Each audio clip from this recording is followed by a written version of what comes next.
Seja bem-vindo a mais uma aula do nosso curso completo e gratuito de manutenção de celular. Para ter acesso a todas as aulas desse curso, inscreva-se no canal, ative o sininho, curta e compartilhe. Então, bora para a próxima aula. Então vamos lá. Nesse vídeo aqui você vai aprender uma técnica bem eficiente aí que você pode estar utilizando em determinadas situações, né? Vamos falar aqui sobre o reflow, né? E o que seria o reflow? O reflow nada mais é do que um procedimento aqui que a gente faz na placa a fim de estar restaurando alguma eventual solda fria, né? Relembrando, o que é uma solda fria? A solda fria é aquela solda trincada, né? Aquela solda que está partida, ou seja, o que acontece com uma solda partida? Ela deixa de fazer a comunicação entre o nosso componente e a nossa placa de circuito impresso, através da nossa pad de solda, ok? Bom, e quando que a gente pode estar suspeitando de alguma solda fria aqui no nosso smartphone? Na verdade é bem simples. Se você receber um aparelho que não esteja ligando ou que esteja com alguma função que esteja dando defeito ou não esteja funcionando, né, o que você vai perguntar? O celular caiu no chão? Se a resposta for positiva, o que você pode deduzir a partir desse momento aí? Você vai pensar o seguinte: bom, o celular estava funcionando, ele caiu no chão e começou a dar esse defeito ou não está mais ligando. O que pode ter acontecido? Opa, tá gostando do curso de manutenção de celular? E se eu te dissesse que alguns reparos você consegue fazer em menos de 20 minutos e lucrar mais de R$100? A área de manutenção de celulares é uma das que mais crescem no país e você pode se tornar um técnico em manutenção, criando o seu próprio negócio, começando até mesmo na sua casa, nas suas horas livres. Eu fiz uma pesquisa e separei os melhores e mais acessíveis cursos para você se especializar ainda mais e se tornar um expert em manutenção de celulares em poucos dias. Acesse o link que eu deixei embaixo do vídeo ou nos comentários e saiba mais.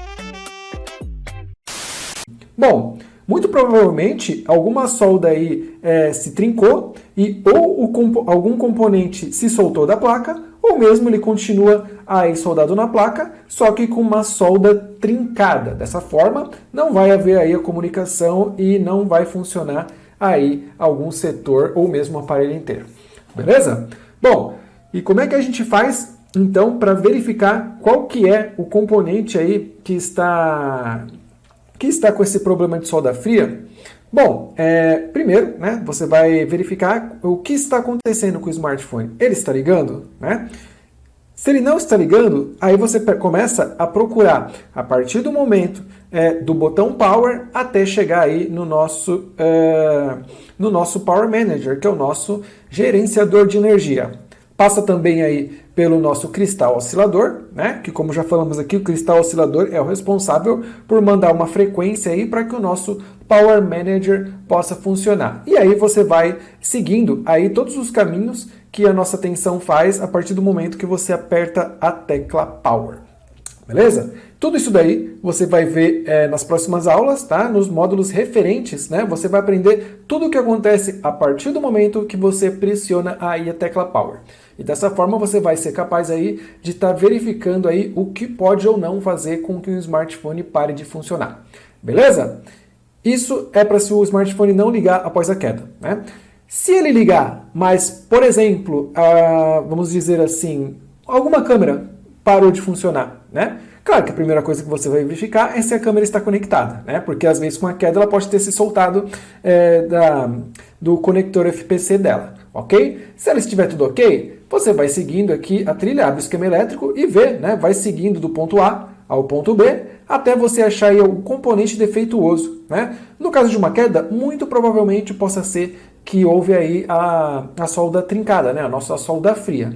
E como é que você faz para identificar? Bom, através do esquema elétrico do aparelho você consegue fazer determinar, né, onde é o ponto B, que é o ponto de chegada, a linha de chegada, que vai ser aqui no conector FPC do componente, o periférico aí que não esteja funcionando, e o ponto A provavelmente vai estar vindo aí de algum conversor aí.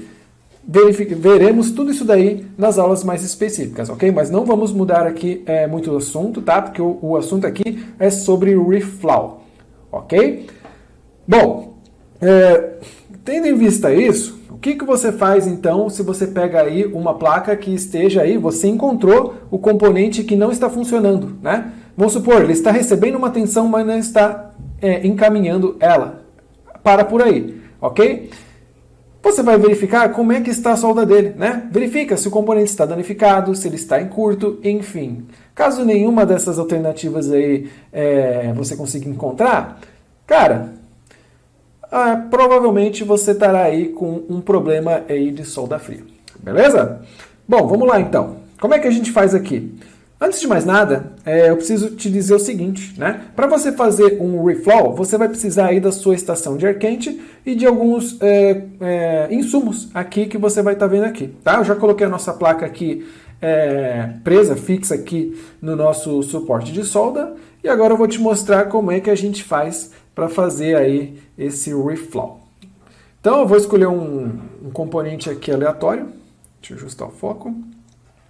Vamos fazer o reflow desse CI aqui, ok? Fazer o reflow desse CI. Suponhamos aí que após a queda, né, esse CI parou de funcionar, certo? E por que isso pode acontecer? Algumas das pequenas esferas dele, e isso aqui é muito mais simples de acontecer do que uma bobina ou um capacitor apresentar solda fria. Acontece? Acontece. Mas os CIs, por terem as esferas bem minúsculas, né, ou seja, mais frágeis, estão aí mais suscetíveis a uma eventual solda fria aí por conta de uma queda. Ok? Então vamos pegar aleatoriamente esse CI aqui, beleza? Vamos supor que ele esteja aí com uma das esferas trincadas e não está fazendo a comunicação entre o nosso CI e a pad de solda aqui, que por sua vez não vai fazer a comunicação com a trilha, né, com as nossas linhas aqui. Bom, primeira coisa que você tem que fazer, você vai ter que isolar, né, os componentes em volta, né? Como eu falei, a gente vai usar a nossa estação de ar quente. Então, vamos pegar aqui a fita Kapton, colocar aqui em volta dele. Muito cuidado com peças plásticas, né? Você pode ver aqui que aqui em cima nós temos um slot de chip, que tem plástico aqui, e aqui nós temos um botão que é o botão do volume menos, ok? Cara, pulso firme direciona aqui, porque, calor aqui em plástico, você sabe que é fatal aí para a peça. Bom, vamos colocar aqui mais uma. Tentar colocar com cuidado aqui para não ficar por cima da... Beleza. Você viu ó, que ficou aqui um pedacinho exposto dessa bobina, ficou esse capacitorzinho aqui de fora, aqui, metade desse capacitor aqui. Cara, não tem problema, ok? Não tem problema acontecer isso. Primeiro, porque se você deixar só o componente aqui, esse aqui seria fácil, mas imagina a dificuldade de você isolar só um componentezinho aqui qualquer, né?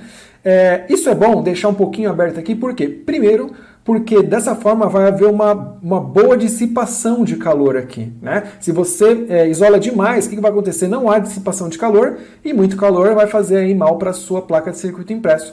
Então, dessa forma, você tem aí uma boa dissipação de calor. E também você consegue fazer aqui o seguinte, né? Como é que a gente sabe que o reflow está pronto? Bom, o procedimento de reflow é você basicamente jogar aqui o ar quente, fazer com que o estanho entre em ponto de fusão, e aí o que acontece? Quando o estanho entra em fusão, a trinca ela some, né? Eu gosto de fazer uma analogia. Imagina uma barra de chocolate. Você quebra ela no meio, ok? Agora você tem duas metades. Você coloca ela numa forma e leva até o forno, ok? Numa forma do tamanho exato da barra, ok? O que vai acontecer? Com o calor, as duas metades vão derreter inteiras e vão se fundir. Quando você tirar do forno e deixar a barra esfriar, ela vai virar uma barra inteira normal, sem nenhuma emenda. E é isso que vai acontecer com a nossa esfera de estanho aqui, ok? Bom, vamos voltar aqui. Como é que a gente sabe que isso aí está pronto? Bom, você pode verificar que aqui ó, nós podemos ver a pad de solda aqui desse capacitorzinho aqui. Tá vendo? Desses outros eu não consigo enxergar porque eles são muito pequenos, né? E como é que eu vou fazer? Eu vou me basear na pad de solda aqui do meu capacitorzinho, ok? Então vamos lá. Vamos fazer esse reflow aí. Como é que a gente faz? Coloca um pouco de fluxo aqui. Só um pouquinho. Beleza? E agora a gente vai ligar aqui a nossa estação de ar quente, né? Professor, qual é a temperatura? Eu vou colocar aqui uma temperatura de 370 graus, ok? E uma vazão de ar de 5, ok? Então vamos lá. Vou deixar aqui direcionado a uma distância de mais ou menos 1,5 cm, 2 centímetros no máximo, ok? É importante você manter aqui a ponteira da sua estação de ar quente em cima apenas do componente no qual você está querendo fazer aí o seu airflow, beleza? Outra coisa também que eu quero te dizer é o seguinte: se você estiver em uma situação na qual você não consiga enxergar as pedezinhas de solda dos componentes vizinhos aqui para você poder se basear, o que você pode fazer? Você pode pegar, deixa eu mudar só a mão aqui, tá? Você pode pegar uma ferramenta como essa, assim, ó, ok? Pegar o maior componente vizinho que você encontrar e dar um leve totalzinho aqui, assim, ó, tá vendo? Ele está solto. Então, se ele está solto, o que vai acontecer aqui? Eu vou tirar a estação de ar quente e agora eu já posso desligá-la, ok? E qual é a razão de eu estar fazendo isso daí? Ora, você viu que o componente do lado estava solto, não é? Isso quer dizer o quê? Que o estanho já entrou em ponto de fusão. E o estanho entrando em ponto de fusão nesse componente que estava do lado, é lógico que o estanho aqui do nosso CI também entrou aí em ponto de fusão. Então a lógica é a seguinte, né? Entrou em ponto de fusão, eu tirei a ponteira aqui da estação de ar quente de perto, vou deixar esfriar aqui alguns segundos, e aí o nosso estanho vai novamente se solidificar, ok? Bom, dica importantíssima. Você já deve ter visto aí em alguma troca de capacitor que quando nós tiramos a nossa estação de ar quente daqui, a gente dá uma pressionadinha aqui no capacitor, né? No caso de capacitores, bobinas, enfim. Cara, jamais, em hipótese alguma, dessa pressionada aqui em um CI, ok? No CI é assim, não pressione. Componentes analógicos pode sim dar aquela pressionadinha de leve aqui assim.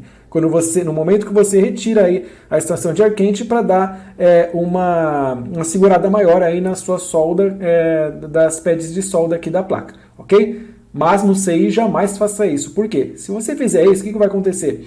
As esferas são pequenas bolinhas, certo? Elas vão estar em ponto de fusão. Se você apertar, o que vai acontecer? As bolinhas vão ser esmagadas. E nessa que elas vão ser esmagadas, elas vão expandir de tamanho, logicamente, né? Uma vai encostar na outra e aí a lambança estará feita, ok? Bom, terminamos aqui o procedimento. Vou tirar a fita Kapton, né? Você viu que ela está até bem limpinha, mas eu vou passar aqui um pouquinho de álcool isopropílico com a minha escova antistática, né? Já deixei ela esfriar aqui. Não faça imediatamente após tirar a estação de ar quente, tá? Por dois motivos. Primeiro, tem que dar alguns segundos aí para o estanho voltar ao estado sólido. E segundo, que a placa estará numa temperatura alta. Então, se você jogar aqui um líquido, né, em temperatura ambiente, aqui como álcool isopropílico, você corre o risco aí de dar um choque térmico na placa. E já sabemos aí que choque térmico não é uma coisa nada agradável. Pelo menos na eletrônica. Beleza? Então é isso aí. Eu vou ficando por aqui e até o próximo vídeo. Valeu! Opa!